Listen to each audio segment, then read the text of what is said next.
Students, welcome to my new video, and today I am going to solve exercise 1.3 of class 10th of NCERT book. Okay? So let's start exercise 1.3. First of all,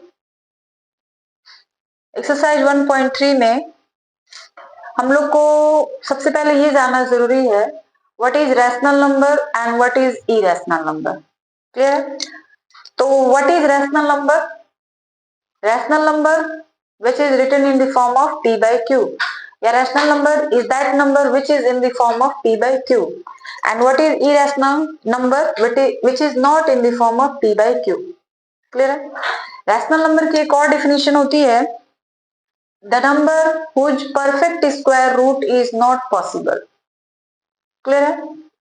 ऐसे number जिनके perfect square root possible नहीं होते हैं that is called irrational number. Clear? जैसे for example देख लीजिए, और ऐसे नंबर जिनके परफेक्ट क्यूब रूट भी पॉसिबल नहीं होते that is called irrational number. Clear? This is √2, √3, √5, √7 all are irrational number. तो क्वेश्चन एक्सरसाइज 1.3 सॉल्व करने के पहले हमको कुछ चीजों के बारे में जानना जरूरी है. ठीक है?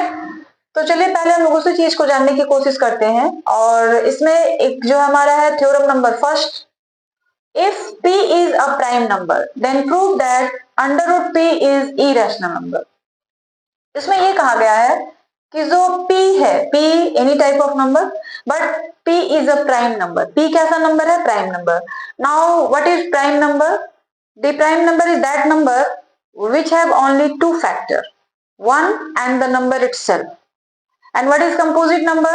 Which have more than two factor.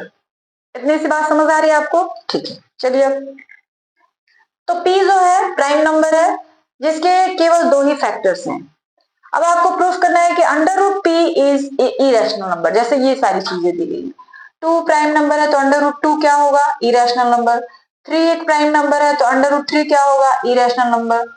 5 prime number है तो √5 क्या होगा? Irrational number. 7 प्राइम नंबर है तो √7 क्या होगा? Irrational number. ये सारी बातें हमको प्रूफ करनी है. तो पहले हम लोग यहाँ पे एक थ्योरम जानेंगे, उसके बाद हम लोग क्वेश्चन को सॉल्व करना स्टार्ट करेंगे. ठीक है? तो चलिए देखते हैं सॉल्यूशन क्या है. Let p is a prime number. p जो है क्या है? प्राइम नंबर है. दैट इज गिवन, वो तो दिया ही है. If it is possible let √p is a rational number. √2 को हमने क्या किया? एक रैशनल नंबर मान लिया. ठीक है? अब रैशनल नंबर है तो उसको तो आप p बाई क्यूब के फॉर्म में एक्सप्रेस कर सकते हैं, क्योंकि रैशनल नंबर का डिफिनेशन ही है rational number is that number which is in the form of p by cube. तो अगर ऐसा पॉसिबल है कि √p जो है एक रैशनल नंबर है तो उसको आप p बाई क्यूब के फॉर्म में लिख सकते हैं. तो देखिए दिया तो है कि प्रूफ करिए कि √p एक इरेशनल नंबर है, और आपने क्या कह दिया कि let √p is a rational number. तो प्रूफ करना है कुछ और आप लेट कर रहे हैं कुछ और, एज्यूम कर रहे हैं कुछ और. तो इसमें क्या होता है, इस टाइप के जितने भी क्वेश्चंस होते हैं उन सारे को हम लोग एक कंट्रडिक्शन के थ्रू सॉल्व करते हैं. कहने का मतलब ये है कि जो दिया है √p इज इरेशनल नंबर, ये हमको प्रूफ करना है. हमने एज्यूम क्या किया कि √p is a rational number. इसको हम सॉल्व करते जाएंगे. लास्ट में हम ये बताएंगे कि जो हमने एज्यूम किया था, जो हमने सपोज किया था, वो क्या हो गया? रॉन्ग हो गया, गलत हो गया. तो हमने एज्यूम क्या किया? Let √p is a rational number. हम बनाते जाएंगे क्वेश्चन को और लास्ट में ये दिखा देंगे कि हमने जो माना था वो गलत हो गया, यानी √p हमने रैशनल नंबर माना था तो वो गलत है. तो फिर सही क्या है? √p is a irrational number. इसका कॉन्सेप्ट ये है. ठीक है? तो चलिए हम लोग इसको सॉल्व करते हैं. तो हमने क्या मान लिया कि p is a prime number. If it is possible let p is a rational number. अगर ये पॉसिबल है कि √p जो है एक रैशनल नंबर है, देन इट्स सिंपलेस्ट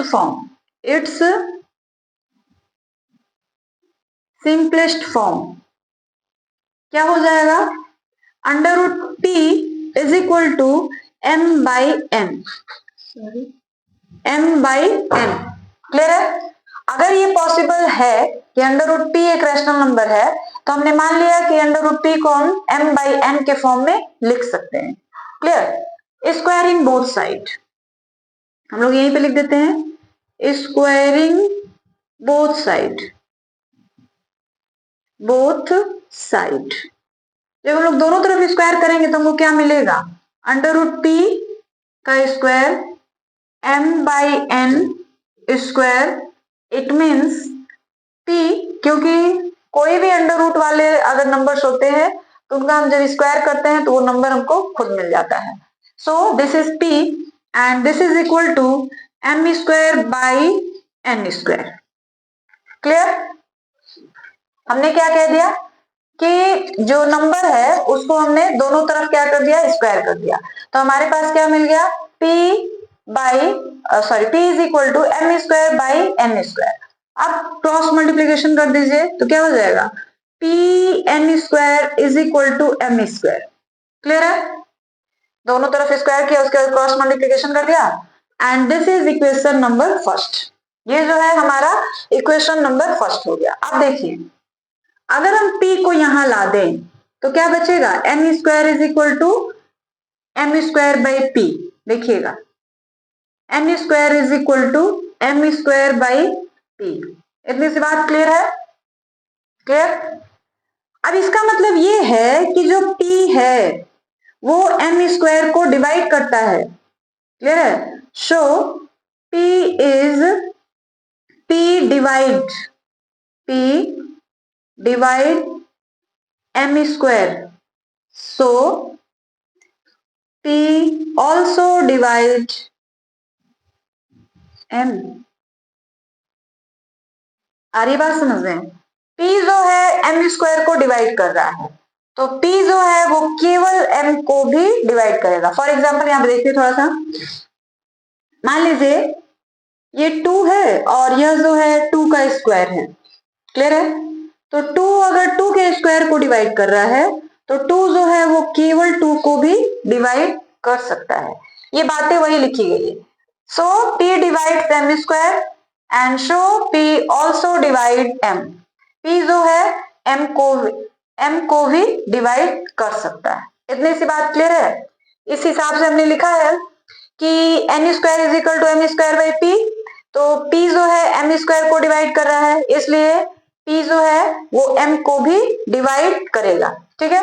लेट, अब यहाँ पे हम लोग एक नंबर लेट कर लेंगे। Let p is let m is equal to जो हमारा न्यूमरेटर है, यानी यहाँ पे जो दिया हुआ है उसकी जगह पे let m is equal to p into q. ठीक है? हमने क्या किया? m यहाँ पे जो भी नंबर्स है उसकी जगह पे हमने क्या मान लिया? Let m is equal to p into q, where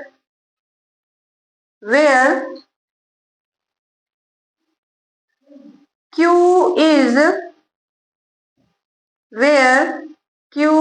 is some integer या एनी इंटीजर कह सकते हो, एनी इंटीजर। ठीक है? ये तो हमने कह दिया।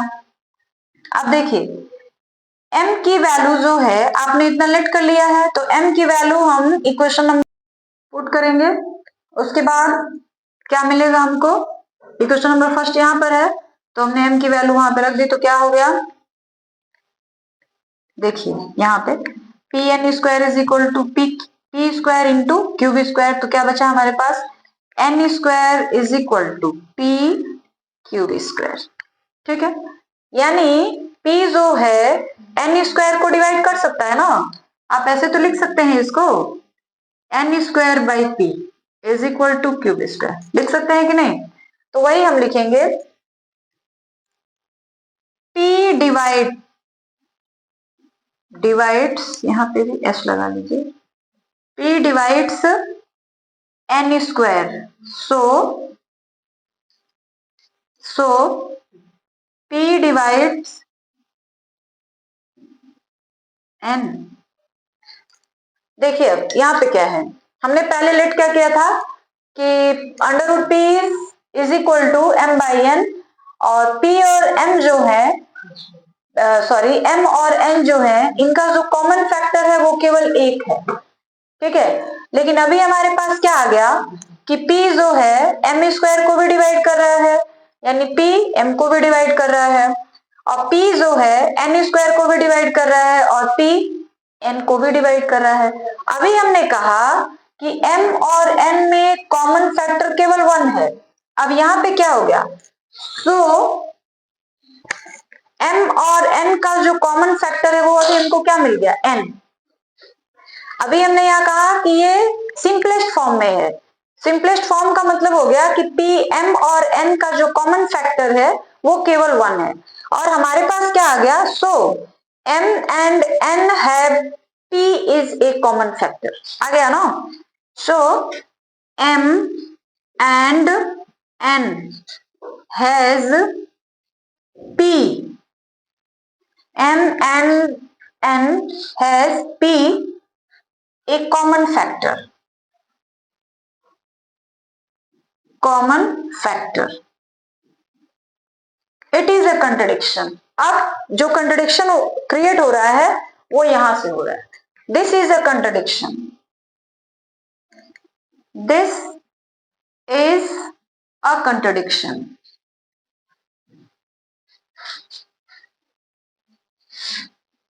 assuming, ये कंट्रडिक्शन हो गया, ये गलती हो गया। assuming क्यों गलती हुआ, assuming this is a contradiction arising by assuming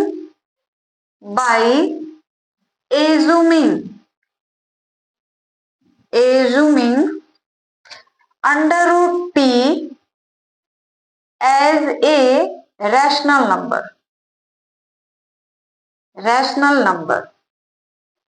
so under root p is a rational number,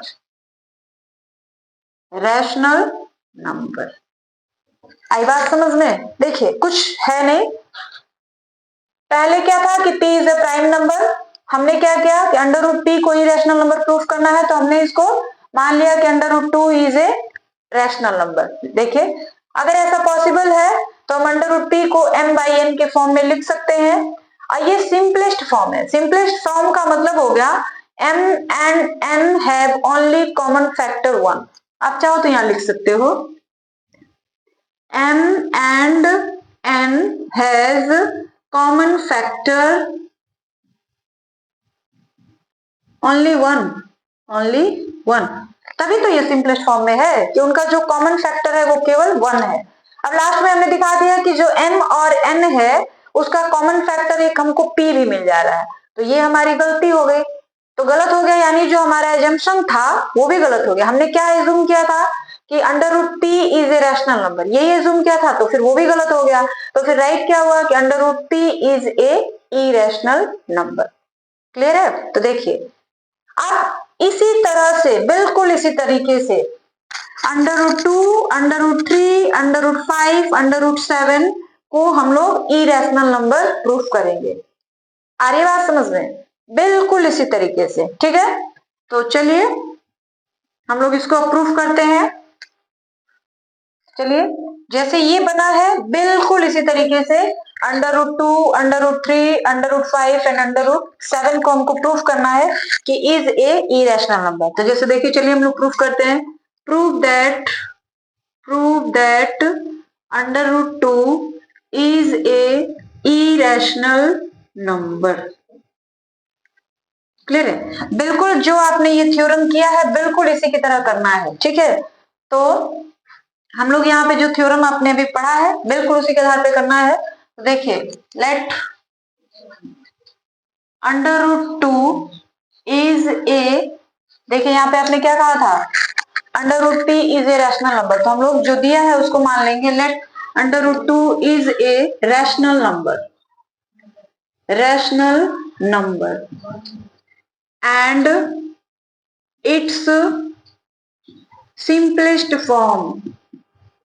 simplest form is under root 2 is equal to p by या a बाई बी भी लिख सकते हैं, a बाई बी या p by Q, कुछ भी लिख सकते हैं। ठीक है, देखिए बिल्कुल उसी तरह। अब हमने क्या किया था, इसका सिंपलेस्ट फॉर्म लिख के स्क्वायरिंग बोथ साइड, तो हम लोग इसका भी क्या करेंगे, यहाँ पे लिखेंगे squaring both side, both side. तो जब हम लोग दोनों तरफ स्क्वायर करेंगे तो √2 का square is equal to a square by b square, implies that 2 is equal to a square, नहीं 2a square, sorry 2 is equal to a square by b square, या फिर इसको थोड़ा और सिंप्लीफाई करें तो हम लोग लिख सकते हैं 2b square is equal to a square. आ रही बात समझ में? हम लोग लिख सकते हैं 2b square is equal to a square. देखिए ये कंडीशन आया हुआ है, क्लियर है। अब इसको हम लोग क्या कहेंगे, क्वेश्चन नंबर फर्स्ट, बिल्कुल इसी तरीके से बनाना है। तो यहाँ पे देखिए क्या कहेंगे कि जो ये p था, तो यहाँ पे हमारे p की जगह पे क्या दिया हुआ है 2, जैसे आपने लिखा है ना, सो p डिवाइड्स m स्क्वायर, तो हम लिखेंगे 2 divides a square and also 2 divides a। जब 2 जो है a स्क्वायर को डिवाइड कर रहा है तो जो 2 है वो a को भी डिवाइड करेगा। आई बात समझ में? इसके बाद देखिए अगला स्टेप हमने क्या किया था, let m is equal to p q, तो where q is any integer, तो हम लोग यहां भी मान लेंगे let a is equal to 2c where c is any integer, any integer, clear है। अब a स्क्वायर की वैल्यू निकालेंगे हम लोग, या फिर हम लोग पुट कर दें, put a is equal to 2c in equation first, in equation first, तो इक्वेशन फर्स्ट में हम लोग पुट कर देंगे तो क्या मिलेगा हमको, we get 2b square is equal to 4c square, clear. Now this and this cancel, मिला क्या हमको, b square is equal to 2c square. It means 2 जो है b स्क्वायर को भी डिवाइड कर सकता है, ठीक है। सो 2 divides b square and also 2 divides, क्या b स्क्वायर को डिवाइड कर रहा है तो a को भी करेगा, सॉरी a को नहीं b को, ठीक है। देखिए हमने यहाँ पे क्या लिखा, 2 divides a square and also 2 divides a, वही चीज यहाँ पे है 2 divides b square and also 2 divides b। इतने के बाद देखिए ये वाला स्टेप बिल्कुल इसी तरह करना है, p divides n square so p divides n, वही चीज यहाँ पे है, सो 2 divides b square and also 2 divides b, clear है।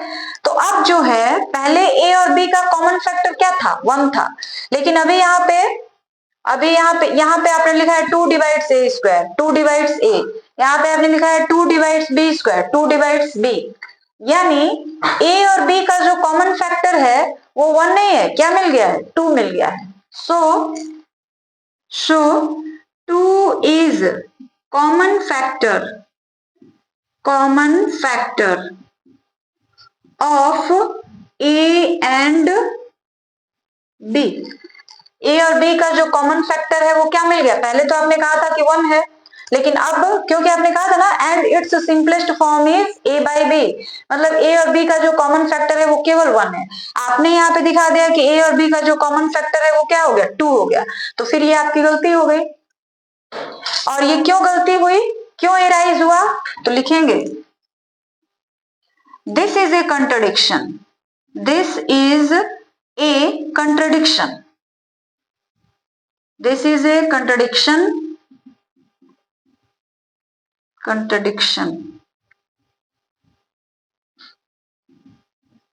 arising या arise by assuming √2 is a rational number,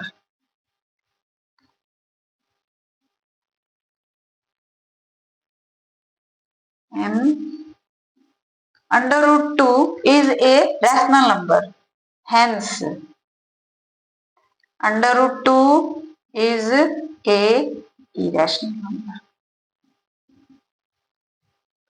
आई बात समझ में? देखिए जैसे आपने ये किया है बिल्कुल वही लाइन बाय लाइन आपको यहाँ पे उतारना है, और इसी तरीके से under root 2, under root 3, under root 5, under root 6, under root 7 इन सारे नंबरों का आप निकाल सकते हैं। ठीक है, हमने क्या किया, बिल्कुल यही रहेगा। जैसे मान लीजिए अंडर रूट 2 को दिखाना है तो अंडर रूट 2 को हमने रैशनल नंबर माना और उसका जो सिंपलेस्ट फॉर्म है a by b squaring both side, यहाँ पे हमको मिल गया 2b square is equal to a square. अब 2 जो है a स्क्वायर को भी डिवाइड कर रहा है और 2 जो है a को भी डिवाइड करेगा। अब हम लोग कोई तीसरा नंबर मान लेंगे, let a is equal to 2c। देखिएगा यहाँ पे जो 2 है तो यहाँ पे हमने जो नंबर लिया है 2c लिया है। अगर यहाँ पे 3 रहता तो जो नंबर लेते वो 3c लेते। अगर मान लीजिए आपको 5 को दिखाना है तो जो नंबर लेंगे वो 5c लेंगे।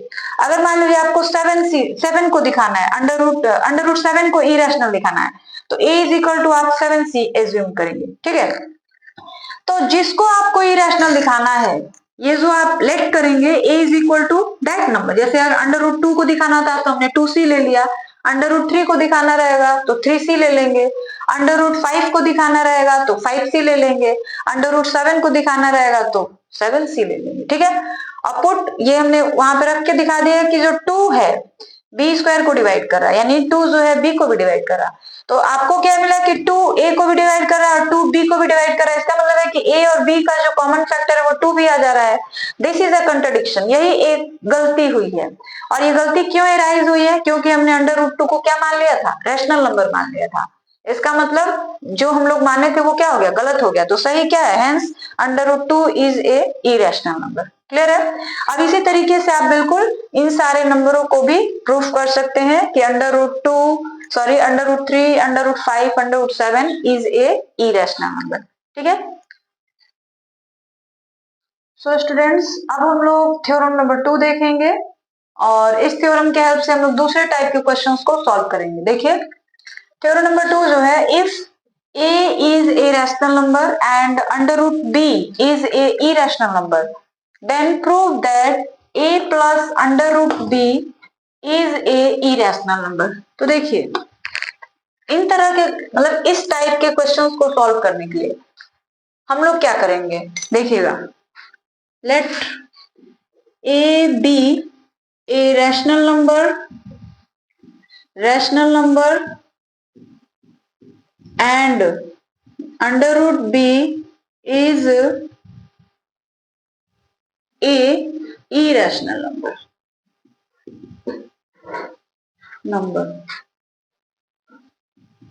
We have to prove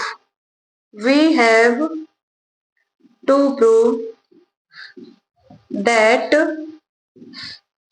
a plus under root b is a irrational number। ठीक है, जैसे हमने पहले किया था, let if it is possible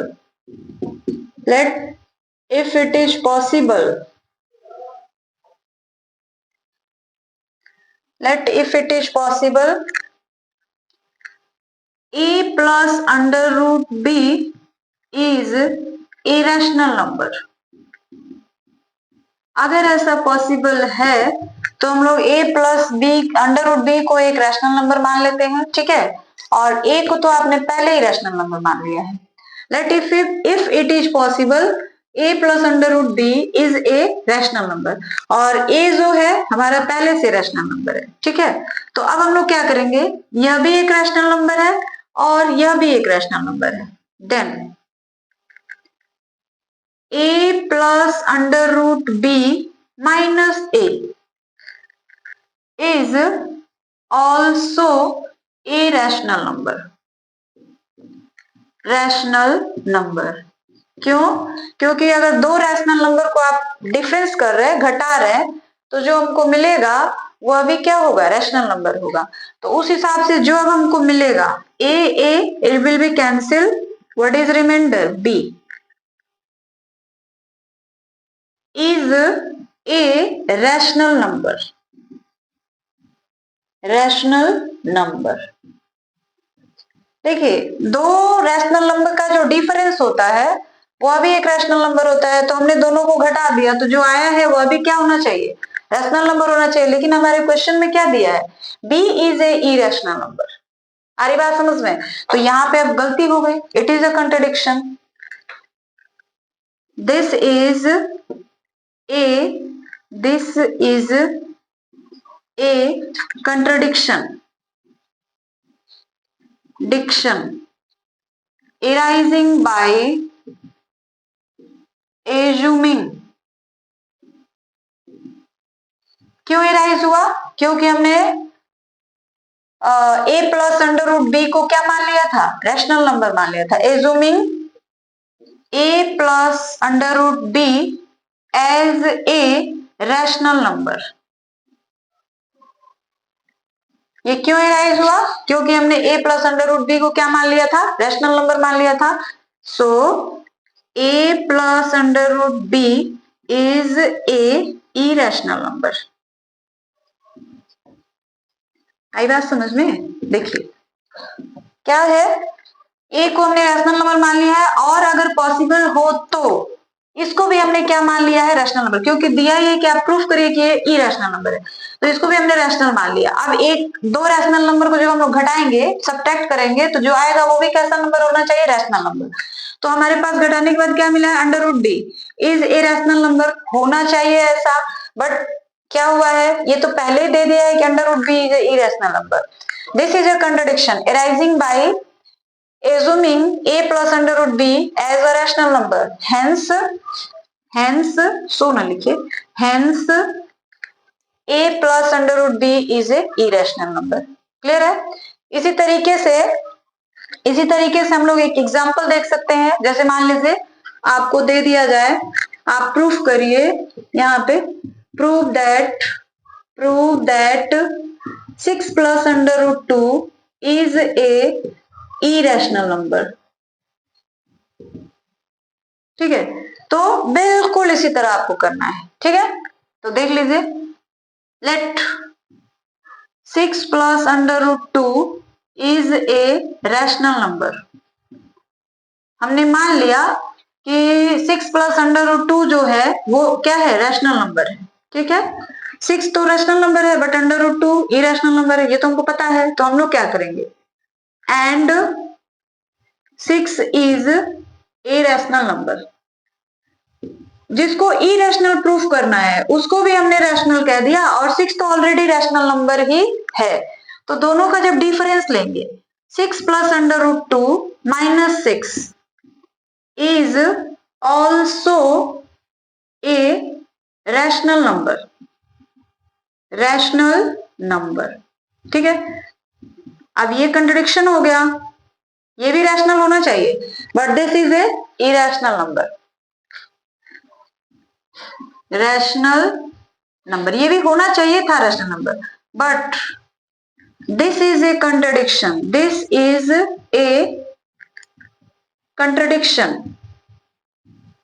ये कंट्रडिक्शन है, arising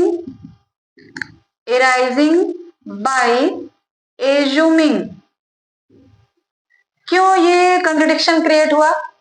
क्योंकि हमने 6 प्लस अंडर रूट 2 को क्या मान लिया था, रैशनल नंबर मान लिया था। arising by assuming 6 plus under root 2 is a rational number, hence we can say 6 plus under root 2 is a irrational number। Clear है? आपको क्या करना था कि जो दिया था उसको हमने क्या मान लिया, रैशनल नंबर मान लिया। 6 तो ऑलरेडी रैशनल नंबर ही है, पता ही है कि कोई भी natural number is also rational number. अब दो रैशनल नंबर का जो डिफरेंस होता है वो भी क्या होता है, एक रैशनल नंबर होता है। इसलिए अंडर रूट 2 को भी एक रैशनल नंबर होना चाहिए था, लेकिन हमको भी पता है कि अंडर रूट 2 जो है ये इरेशनल नंबर है। ठीक है, but this is a contradiction arising by assuming 6 plus under root 2 is a rational number, hence it is a irrational number। ठीक है।